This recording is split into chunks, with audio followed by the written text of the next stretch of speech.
Hello, welcome to my channel. And today I've got a really special book I want to bring to your attention. But the reason I want to bring it to your attention is because, first of all, it's so easy to read. And secondly, it's a sort of book that you pick up and read over again. And so I'm going to tell you, it's this book. It is called The Chassidic Approach to Joy. And it's by Rabbi Shloma Majeski, Majeski. It's a small book and it's action-packed. And at the moment, we began reading it in our group, our Zoom meeting groups called Noah's Daughters. And we were reading a chapter at a time, and we were up to chapter 12 last week. And it just inspired me so much that I made it my promise personally that I would do this video for this week. And so that's what I'm going to talk about. So it's the Chassidic Approach to Joy, chapter 12, and it is actually called A Lightning Rod to the Spiritual Realms.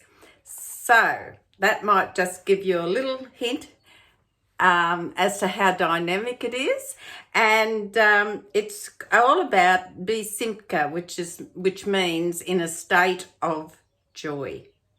So I will begin. Now, I'm by no means reading every word of this chapter. I am reading some bits that I highlighted that jumped out and I thought were worthy of turning into a video. So here we go. So it says that the positive potential of simka, meaning joy, is highlighted and know what is above you. So that literally the Mishnah is teaching us always to be conscious that, allegorically speaking, in the spiritual realms, there exists an eye that sees everything we do, an ear that hears everything we say, and a hand that records everything that takes place. So straight away, the opening paragraph sort of, it's a little bit like a slap in the face, isn't it? And it's some of it's things we know, but I don't think I have ever seen things described with such impact and clarity as I have read in this chapter. So that's why I'm prompted to continue on. The Maggid of Mezerich extended the meaning of this teaching. He would say, know that everything above, all that transpires in the spiritual realm, is from you, dependent on your conduct. Take a deep breath every now and then here, I'm warning you. But it has a joyful, the outcome of this chapter does inspire you and gives you hope and makes you understand in a really clear concept why and what everything we do has an impact beyond us. So it goes on and says that the Zohar describes or states that our material world parallels the spiritual realm. It is like a mirror reflecting an object or person before it. Our physical realm mirrors spiritual reality. We may not be directly conscious of spiritual reality. We can understand many things about it from the parallels we see in our world. It goes on, as I'm not reading every word, I've just highlighted some sections to read out.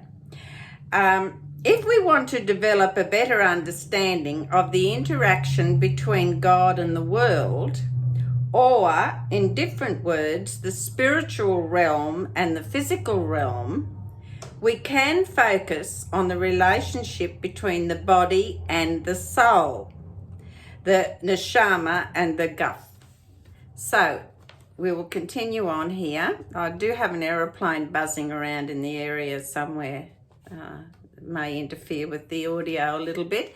So let's continue on here now. A similar concept applies with regard to the interaction between the spiritual realm and the physical realm. When we see something happening in the physical realm, for example, it is raining, and we've had plenty of that in the last few days and still will get more, what we are seeing is, in essence, a reflection of what is taking place in the spiritual realm. In the spiritual realm, there is a great outpouring of kindness, and that becomes manifest in our world as rain. Makes you feel totally different, doesn't it? When you hear people say, oh, it's a gloomy, rainy day, it's this and that. But I've always loved rainy days. I think I've mentioned in previous videos, you know, it's kind of like a day off when you live on a farm. It's a bit like an extra holiday. And I love the sound of rain on the roof. It's just, I don't know, cozy and reassuring. So I'll just read this again. Reflection of what is taking place in the spiritual realm. In the spiritual realm, there is a great outpouring of kindness, and that becomes manifest in our world as rain. All right, we'll move on. A snowfall, a wind, and an earthquake. These all hold true for all events that take place in our world, from the most unusual to the most mundane. Everything that occurs in our world is a result and a reflection of something that is taking place in the spiritual realm. There is, however, a dual nature to the dynamic of causation. Just as what happens in our material realm is a result of what is taking place in the spiritual realm, what takes place in the spiritual realm can be determined by the events of our world. This is the meaning of the teaching of the Maggid of Mezerich, which mentioned above. He explained that in the Mishnah in Pirkei Avos is telling us to know that what is above the goings on in the spiritual realm, that is from you, dependent on your conduct.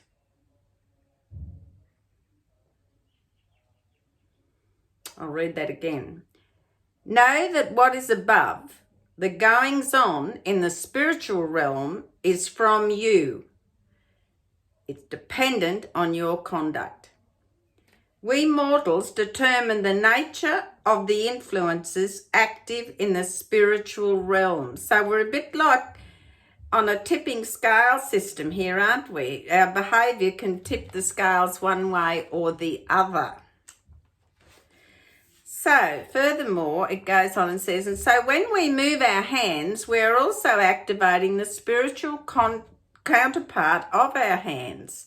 Everything we do, all of our activities and everything that goes on in our lives in this physical realm has an effect in the spiritual world.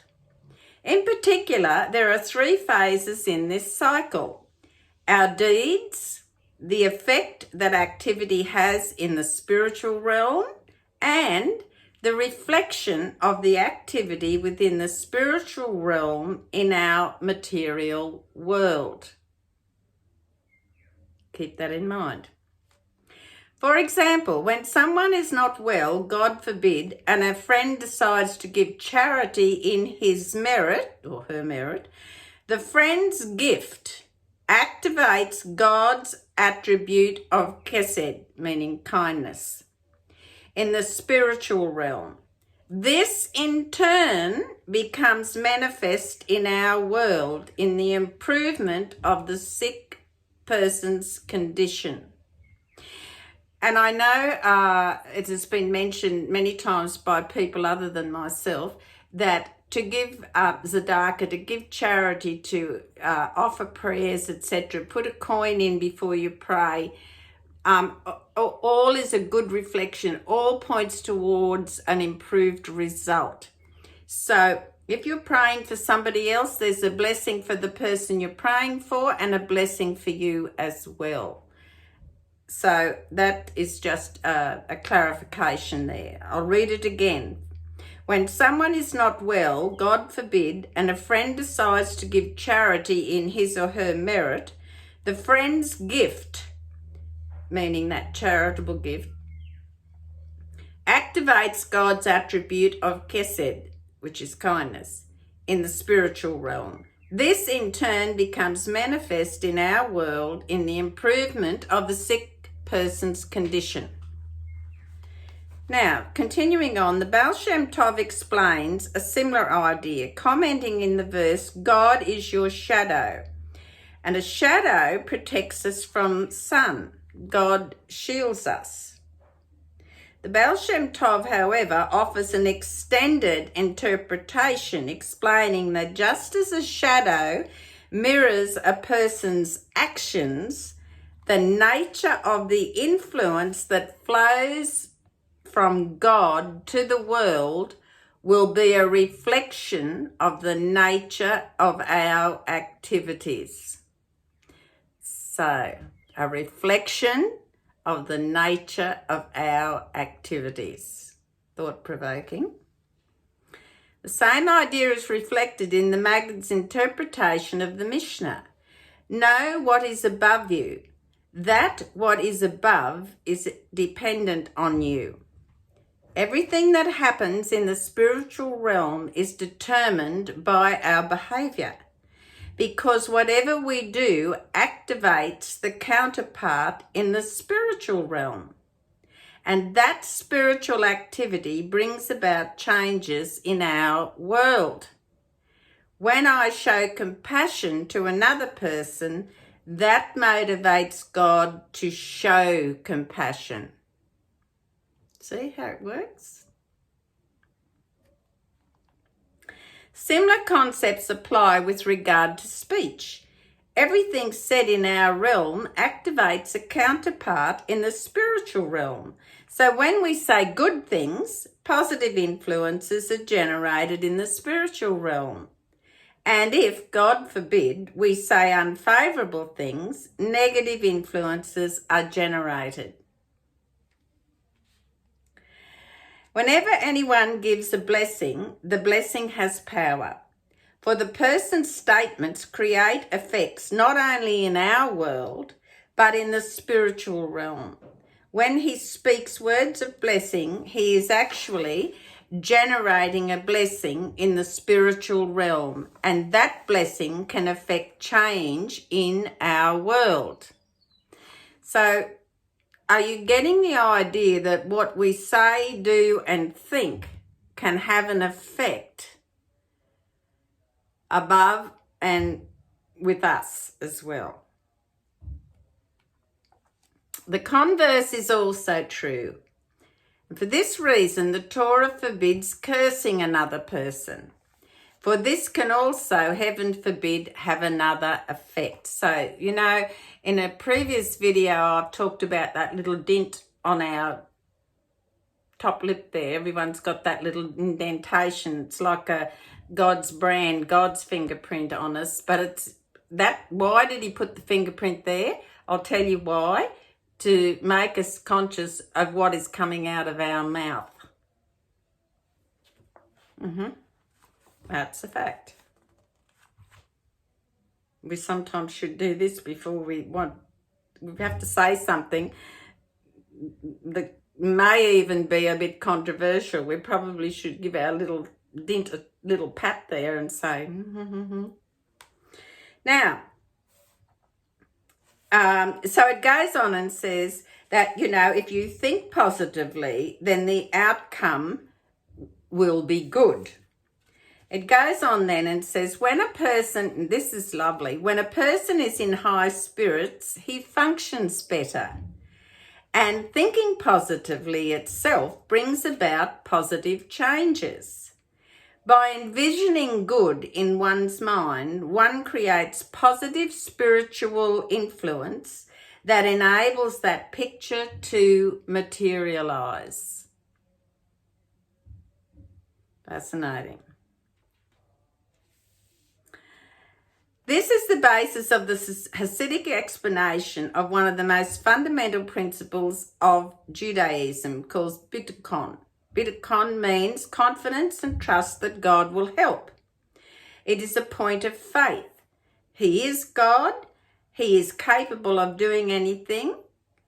Bitachon means more than that. It expresses our trust and confidence that He will actually help.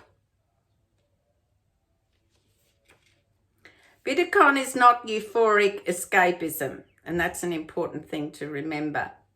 It means that as a person acts, he realizes that his efforts are dependent on God's providence, and he relies on God and trusts Him totally.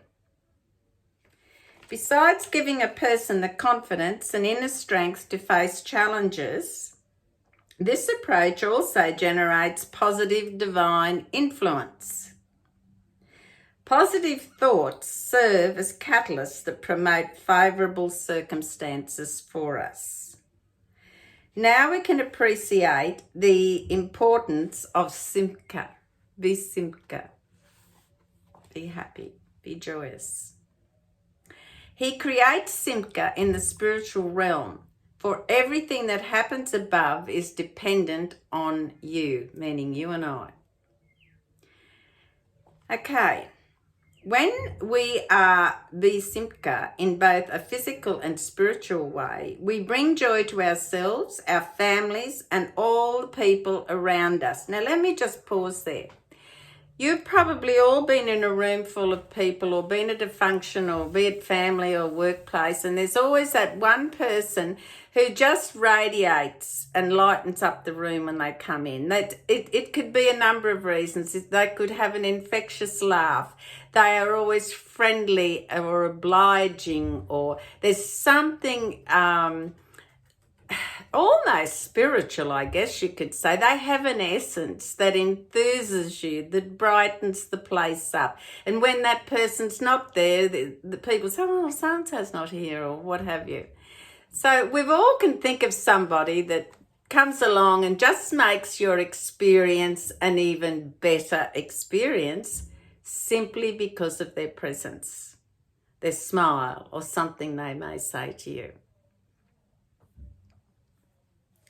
Everything that happens above is dependent upon you. Joy breaks through barriers, destroying all the obstacles and difficulties.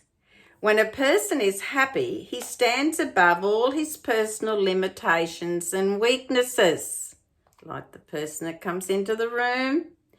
When his joy generates inner energy that brings through and shatters any barriers that stand in his or her way. God has chosen to establish a natural order through which He controls our world. Everything we do generates an effect in the spiritual realm that in turn produces an effect within our world. On the most general level, these rules follow the following principle. When a person does good, he receives benefits that enable him to continue in this path. If he fails to do good, he will suffer difficulties that make it obvious to him that he should change his ways. These are the patterns of causation that God chose to establish in the spiritual realm. Nevertheless, when a person is besimcha, he creates joy in the spiritual realm. God Himself is, so to speak, also besimcha. This causes God to reveal a transcendent dimension that is not bound by laws of causation mentioned above. In simple terms, this means that God will give great blessings and make positive things happen, even though normally these blessings would not be granted. Where something is not going right, it is a result of laws of causation that God established. We must, however, also realize that by radiating Simcha, we can awaken Simcha above and effect a radical change in the situation before us. This demonstrates the power our joy possesses. With Simcha, we can change the makeup of the spiritual realm. Now, just let that sink in. With Simcha, we can change the makeup of the spiritual realm. And in this manner, bring blessings in all forms of good to ourselves, our families, and to the entire world.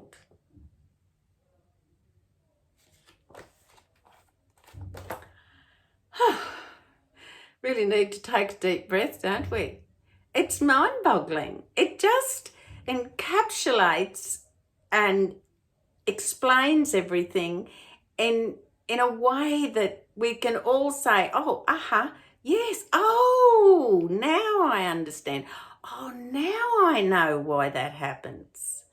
Now, just to finish off, I will read the little back thing on this book, and I think it's worth reading to you. And it says, today there is a desperate search to find the key to overcome anxiety, anger, and depression, to master those negative feelings which incapacitate thousands of intelligent, capable individuals and drain the joy of life from many others. For more than 2 centuries, individuals who have lived by the teaching of Jewish mysticism and Hasidus have been recognized as people full of joy and inspiration, radiating life and energy. This genuine joy comes from profound spiritual awareness on life and an absolute clarity of direction, living for a purpose. Now, with the Chassidic approach to joy, you too can explore the mystical depths of your soul as well as the universe at large on the well-travelled path to pure internal happiness. These lessons are presented in a clear and simple language by Rabbi Shloma Majeski, principal of Macon Kana Women's College in Crown Heights, Brooklyn, and a well-known lecturer on Hasidic philosophy. So as I said, it's a small book. I will put it, I'm pretty sure you can find it on Amazon, but I'll put the book title, etc., in the description box below. So I think after you've heard what I've read, and I've only read parts of chapter 12, there's more to it than that it will impact your life immediately and in turn those also around you. So I think what we need to be aware of is that our behaviour, good or bad, has a ripple effect on everything around us, and not only us, but in the spiritual realm as well. So I'm just wondering now how this chapter 12 will affect you all that have heard parts of what I've read. Can Simcha be your lightning rod to a better you and a better world because of you? Can you be one of God's lightning rods and start that happening? When you go to work next, or when you go to pick up the kids from school, whatever it is, remember that your joy and your smile, that you're radiating, the positiveness of your own self, is having a likewise effect on people around you. Do you know, we've all felt are comfortable in the presence. You know, you meet people that just touch you on the elbow and say, how are you today? And, oh, I miss seeing you at such and such. And we've all met someone like that just being in their presence makes you feel better. They've got something positive to say, something kind to say, and they invariably impart something just by being with them. There's something they'll say or do that makes you think, oh, okay. So what I want you to do is remember everything good that you do, your smile, your caring, your prayers, are all a good influence on the rest of the world, not only in the spiritual realm, but in the physical.